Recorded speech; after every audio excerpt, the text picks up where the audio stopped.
And now, here's your host of Shaping Success, Wes Tankersley.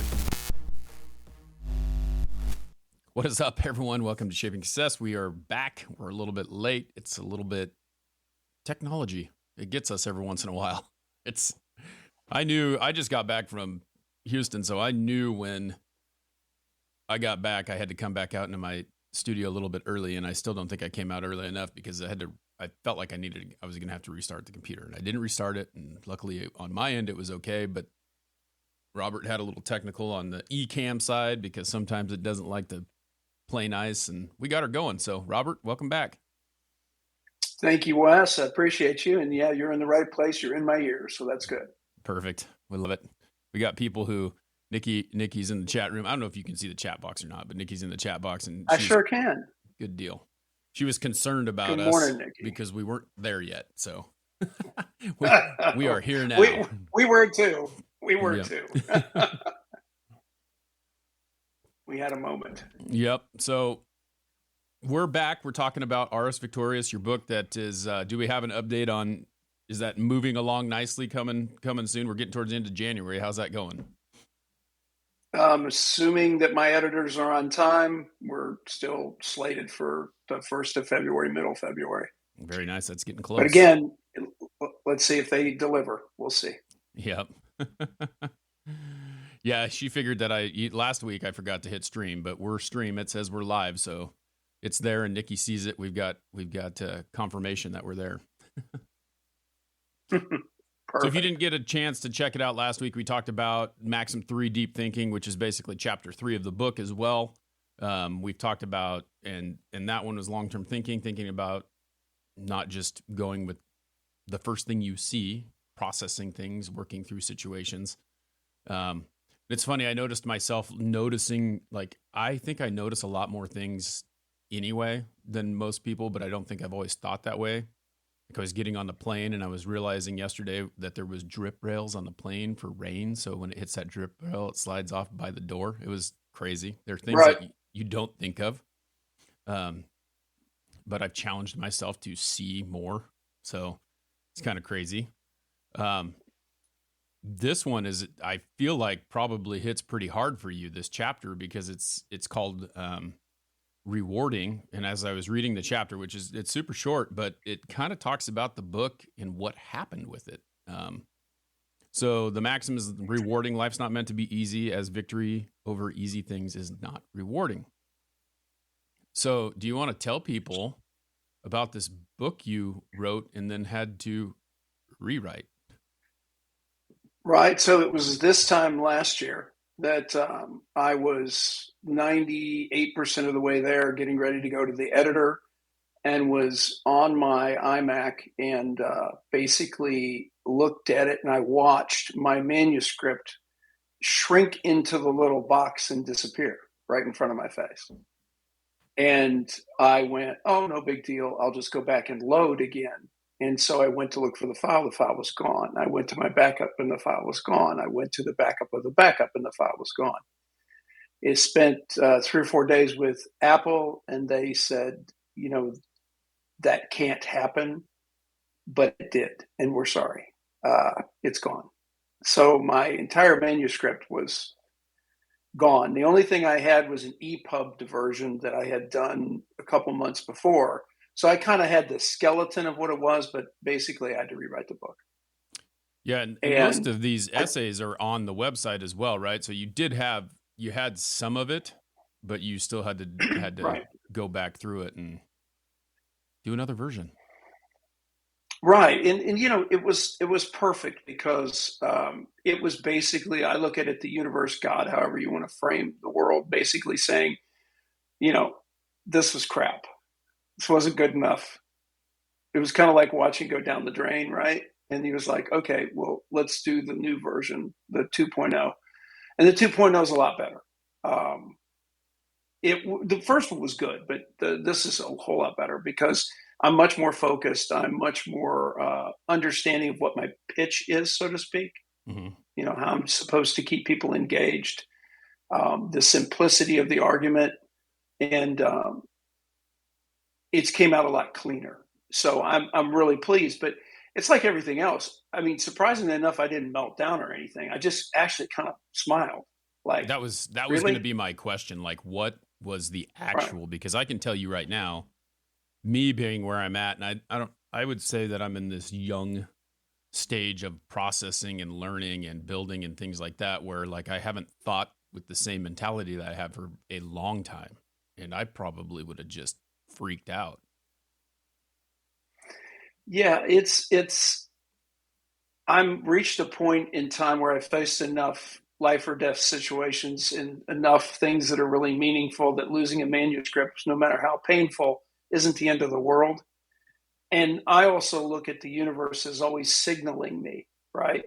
It's, kind of a stop go thing, red, yellow, green, Right. where should you be? And that was a big red. Okay. In other words, your manuscript wasn't good enough. That wasn't what we needed to do. Um, and I understand that. And so I just kind of took a break. And I'm not going to say I didn't blame Apple if I didn't say that there was some challenges and that I got a little frustrated, but I realized what this was about. And it just wasn't convenient to me because I had literally just started a master's program. And I was like, oh crap. And in that master's program, that semester, in the last 2 weeks, I wrote 25,000 words. Yeah. And so basically, I wrote half a novel in 2 weeks, and not half a novel that needed to be edited, half a novel that was completely edited and ready for a professor to look at it, critique me, and give me a grade on. So I had a lot of demand. So this is the reason why it took another year for the book to be produced, was because I had to finish the masters in the meantime, Yeah. And which so I for wasn't planning on. I had my life all set up. And you guys didn't know this, but Robert and I have been talking about this for a while. So like this was supposed to happen last year, and then this happened. And to me, it's kind of like maybe we just weren't in the right place for it to happen at that time, like, and that's different things have happened, things have changed in my life, things have changed in your life. And I feel like it probably, or not probably, I know, like, I mean, this is the way that it's gone, is that no matter what happened, there's a reason for it. And you have two choices, right? So your choice could have been, hey, you know what? Damn it, I'm done with this. I'm not doing it. Or I'm going to do it again because that's what I need to do. And I have to take that as a sign of revamping it, right? Yeah, and it's again the signal from the universe, God was, you need to redo it. It needs to be better. This needs to be done, or else it wouldn't be. I always believe that your dreams are planted in your heart, and if that's what you're supposed to do, that's what you're supposed to do. And that resistance is there to make you stronger. The resistance there isn't there to piss you off. And one of the things that people confuse is they confuse resistance with opposition, evil, whatever. No, it's there to make you stronger. It's like I always say, don't blame the weights. Okay. They're Right. just there to make you stronger. They're there to, change your mindset, change your perspective. Just remind yourself how incredibly blessed you are. You get up in the morning, hey, I'm here, I'm showing up. And in this case, I'm trying to make a manuscript to say something. And to be honest with you, this is another example of I really didn't know what I wanted to do with this when I finished. Okay. It's the same thing with my master's. I didn't quite make my PhD deadlines because I didn't know what I wanted to do with my PhD. So if I'm not ready, I've learned to just take a break and not force things. And that's really wise because usually it's after I take a break that I get a breakthrough. All of a sudden, I know what I'm supposed to do. I know what it's supposed to look like. And it's not my timing. And that's what is ultimately frustrating for most of us is it's not our timing. It's the timing, the Yeah. right timing, like you said. Yeah. Yeah. I think patience is something that's really hard to learn. Like I'm dealing with that in my life right now, trying to figure out something like it. And I know in my mind that it's the right thing, but then just trying to figure out, it's the same thing with failure, right? Like I theoretically, like I've failed a couple times at this because I haven't figured out the way to make it work, but I'm gonna figure it out, right? And that's it. You quit, you fail, you keep Mm-hmm. going, you don't. Yeah, and this is that old story is always true of the miner who goes into the mine and digs and digs and digs for 3 years and stops, right? and he just walks away from the mine. The next guy walks into the mine, digs 1 foot and hits the gold. Yeah. Right. That, I mean, as much as that seems like some kind of metaphor for life, it actually is how things go. People, if you really do have the dream in your heart, like you have the dream to be this effective guy in podcasting and success, you have that dream. Well, I don't know what that looks like, and you don't either, but you're not going to stop. Yeah, because you're just going to keep doing it and doing it and doing it. Yeah. Yeah, and again, people think that you get some kind of template in life. Steve Jobs, who invented most of the cool products we're using today, he didn't know where he was going. And people don't realize he had tons and tons of failure. And he just kept, my God, he got kicked out of his own company. Well, you have that vision, like, if you've watched, and who knows how true, like I'm assuming there has to be some truth in the version that is told on TV about him. But he had the vision. He didn't have like the brain to do the technical work behind. Like, he didn't build that stuff, but he had the vision, and he was able to find the people to talk to them. Hey, this is what I want. Make this happen. And right. And then he got to a point where it was successful, and then they're like, see ya, buddy. And then they're like, oh, maybe we do need you, Yeah, vision is an amazing part, and motivation and the idea of what you want is an amazing part. And so the end result of this a year later is I now rolled out my website. It's in soft launch. I have my merchandise on it. I have strategy sessions where I will sit and talk to somebody for an hour via video conference to help them learn how to strategize their life better, right? To kind of get that vision and decide what they want and then start taking action in that direction. I didn't know what I wanted to do. I've done a lot of coaching, but I didn't really want to be a life coach. Right. Because that kind of was like, it was too general for me, but offering people strategy made sense to me because it's what I've always done. And I've done that all the way back to when I was in the intelligence community. I was a strategic intelligence analyst. I did things at the big picture level. And I don't do the tactical side of things, but I do the strategic side. I'm the one that basically says, hey, listen, here's what the big picture looks like. Here's the critical things you need to see, and just move forward from there. And the motivation is key, right? And that's what you realize. Yeah. I talked to a friend last night, and I said, do you know why I run? And she said, no, I don't know why you run. I said, I run because I hate it. Mm-hmm. And she goes, I thought you'd love it. I said, no. I said, I run because I dislike running very much, but it's the first thing I do every day, because that way I've got a hard thing out of the way. If I can do a hard thing first, life becomes easy. Yep. And she's like, okay, that kind of makes sense. I said, if you win your mornings, you can win your days. If you take 4 or 5 things that you've got to get done and you can get them done in the morning, you will kick the crap out of your day. Yep.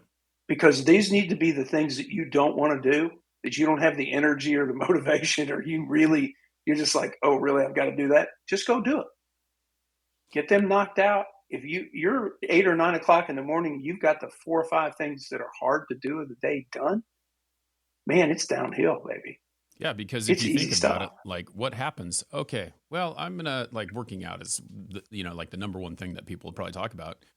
If I say that I'm going to work out at the end of the day, and then I had a hard day, like I feel like my day was hard, what's going to happen? I'm going to skip the workout because guess what? I'm tired. I had the hard day. Now, if I got the hard day or the hard workout in before the hard day, I come home and relax if I want to. And I've worked out. Well, I also learned, I raised 4 kids. I believe you have 2. Yep. Bless you. Thank you. So what happens is I knew that the only time of day I controlled was the time before they woke up. Yep. So if I got up at 4 o'clock in the morning and they got up at 5:30 or 6 o'clock, that I controlled that 2 hours, and that was mine. I didn't have anybody pulling on me. I didn't have my other half pulling on me or the kids pulling on me. So I wanted to control what I could control. The rest of it is just the way it goes. So that was another reason for getting up and kicking the crap out of mornings was that was all I controlled. Yeah. And there's no way that when you put your kids to bed at 8:30 or 9 o'clock at night, you're going to go work out. Yeah, it's the last thing I That's want not to going to do. happen. Oh yeah, you're completely out of gas, right? Yeah. I know I am. I mean, you basically leaving that couch. No, come on, man. Yep. I just want to sit down with a glass of bourbon and just Exactly. that's that relaxed time. Exactly. And so this is kind of the whole concept of that life is not meant to be easy. Victory over easy things is not rewarding. And the reality is that every run that I finish, and people also ask me about my runs, and I say to them, there are runs that are thriving runs and there are runs that are surviving runs. Okay. Meaning I am surviving. I get to count another day in my streak, right? There are days that I'm thriving where I'm taking out a new record. I'm doing something in performance, right? Yep. But I have both days. I have crap. Today's a crap day. Okay. Not a crap time day, but it was both raining and hot. Okay. So I have my rain shoes on. I get out there. I have to deal with all this crap. I'm completely soaked, a quarter mile into the run. And my time is crap, right? And I'm like, now I have to salvage a crappy run, and I'm like, and I'm not in thrive mode. I'm in survive mode. Right. Just let me count this day and get off the. And so what happens in the back end of my run is I get that little motivation to push, and so basically I push and turn it into an okay run. It's not the best, but it's also not the worst. And that was that little motivation. I just said, well, screw it. I'm out here. Let me just push just a little bit to make my time a little bit better. Yeah. That kind of thing. But, and then I, of course, step into all this and I'm still sweating and my ear pods don't work. And I'm just laughing, going, of course, no big deal. We'll figure this out. Yeah. We could bang our heads against the wall and say, and that's the thing. Like when this started happening, I was like, all right, well, we've got a couple different choices. Here's what we can do. We can try this, right. We can try this, we can try this, and we can make it work, or, like finding another way to make it happen. But ultimately we made it happen. So. Right. And that's the thing is, but it goes back to the same thing. Life is not meant to be easy. Victory over easy things isn't fun. This is fun, right? Because it's like, okay, what did we do? We went through about 3 different variations in a very short period of time and got it. So that's not what we want to continue to repeat over and over again. However, it's okay. It is kind of rewarding to fight through it and get there. Yeah. And the and cool it's thing rewarding. is, it will be rewarding. Yeah. And the cool thing is there's that lesson, right? Like now we know if this happens again, logging out of eCam fixed it that time. It won't always fix it the same time, but I mean, it's great to know that was the issue because Apple does not like anything that you have to fight. I love Apple, but when you don't want to use an Apple product, you have to fight Apple. That's all there is to it. Like the headphones, I told you this before, is like, I don't wear AirPods because I don't like fighting with Apple for competition because this is not an Apple mic. And I want to use this mic and I want to use the stuff that I use to make the sound that I make. But Apple doesn't like that. So if I put in the headphones and it automatically wants to go to the headphones and I don't want to be in the middle of something going, hey, I was talking to my headphones the whole time. It doesn't sound as good as it could have sounded. And now I have to go back and figure it out. So I've just made it so that I don't have to have that issue. Although, I mean, AirPods look a lot better than this big old freaking headset, but but I also know why you do it now because I'm sitting there trying to fight with the connection. I'm like, if I could just plug the damn thing in, right? Hardline it, end it.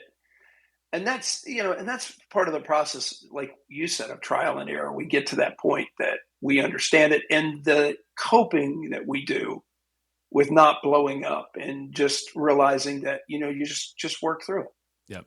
And it is rewarding. It is rewarding when you get to the other side of something really cool. It is. And that makes life a little bit better. Yeah.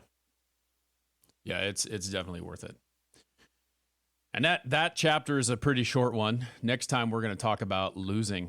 I know I've read it before, but now I like what's going on is I've read through it and then I'm going back and I'm reading like right before every morning I wake up at 4:15 and so at 4:15 instead of looking through my social media, I'm reading Robert's book chapter by chapter so that we can have a good discussion about it. Yeah, and that's losing is an interesting, really interesting chapter. I hadn't thought about it until you just said it, and I just scrolled down and went, "Oh yeah, okay, now I Yep. remember."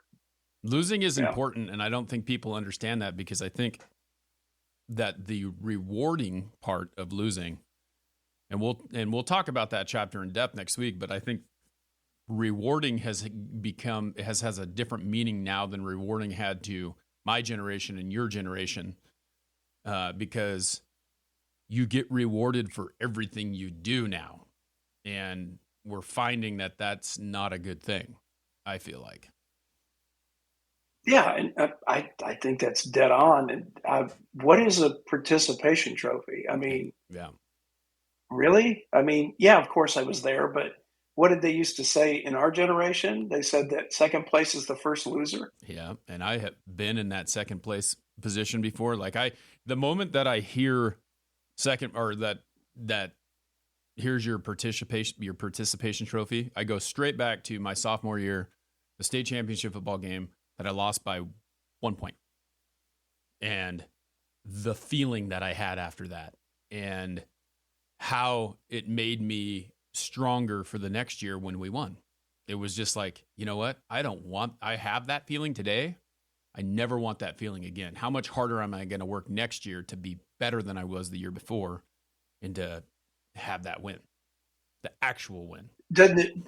Doesn't it feel different when you go into the fourth quarter of that second game, that second championship?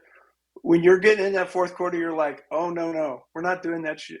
We're not doing Yeah. that crap again, right?" The only thing that would have made that game better was if it was against the same team, but we beat that same team in the semifinal. And Gotcha. yeah, so it was weird though, because we lost to them in the state championship, and we lost in the fourth quarter. Like, that's how bad it was. We lost on we practiced with our punter to punt the ball to the right, because I still remember Josh Goff was the fastest freaking kick returner there was, and if you kicked it to him, he would return it and he would score. And Pooch Wright kicked it right to him, and he ran it back and scored, and that was it. So that's a hard feeling to take. In the next year, Right, especially yeah, they didn't especially have a when you chance. prepared for it, right? Yep. Especially when you prepared for it and you knew it and you just didn't execute. Yep. That's horrible. Yeah. And it's tough. And like, I feel bad.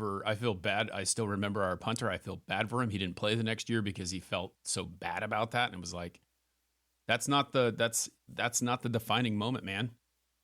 I would have taken it a different way. I mean, and I can't blame him. I don't know what his reasoning was for not playing, but like, I would have been back there the next year to make that situation completely different.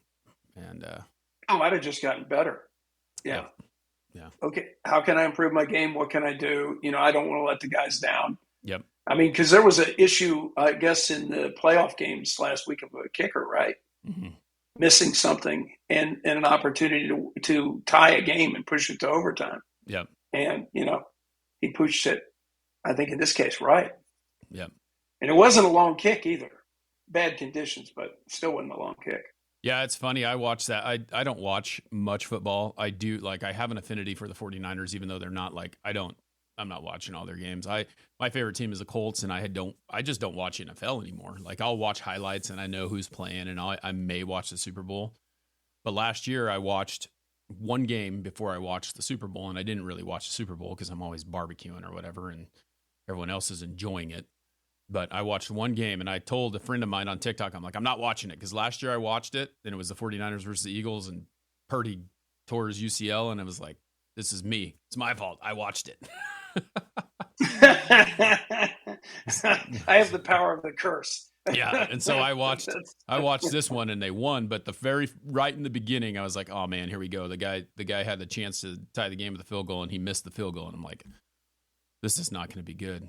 And I stopped watching it, and then they still won. So it was kind of cool. Woke up in the morning, and I was like, oh, they won. So we'll see how it goes. This weekend, are you going to be watching? I don't know. Yeah, probably. I mean, I probably can't stay away from it. I got the blessing from Carl on TikTok that it was okay for me to watch it, so I'm going to watch it. I love it. Okay. Well, let's talk. We'll reconvene next week. We're going to talk about losing. We talked about rewarding, and just remember that, it's not always rewarding to lose, but the reward is in finishing and trying again. Absolutely. I appreciate you, Wes. Yep. All right, everyone. We will catch you next week. And if you didn't catch last week's episode, go to YouTube. It's up on YouTube. We forgot. I forgot. I shouldn't say we forgot, because it's me, to not do the live button. And the only excuse I have is I thought I thought I was doing another interview, which conveniently the guy canceled for like the fourth time. So, but that's okay. We're here. We got this one out, and we will be back next week, next Wednesday, with the next chapter. Perfect. Have an awesome Look day. forward to it. Yep.